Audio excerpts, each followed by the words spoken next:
জানো, পেহেলগ্রামে এমন এক প্রাচীন মন্দির আছে, অর্থাৎ মামাল মন্দির, যেটি প্রায় 2000 বছর আগের তৈরি। হ্যাঁ জানি তো আলু, কিন্তু এই মন্দিরের সঙ্গে একটা গল্প জড়িয়ে আছে। গল্প জড়িয়ে আছে মা, বলো তো। চাই এই স্থানে মা পার্বতী গণেশকে ঘরের পৌরী হিসাবে রেখে স্নান করতে গিয়েছিলেন আর বলেছিলেন ঘরে কাউকে না ঢুকতে দিতে। আর শিব ওই স্থানে এসে হাজির হয় এবং ঢোকার জন্য বলেন, কিন্তু গণেশ তাকে ঢুকতে দিতে বাধা দেয়, কারণ দুজন দুজনকে কেউ কাউকে চিনত না। সেই কারণে শিব রেগে গিয়ে তার গলা কেটে দেয়।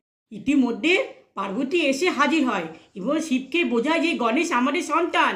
শুনে শিব গণেশকে পুনরায় জীবিত করেন হাতির মাথা লাগিয়ে দিয়ে।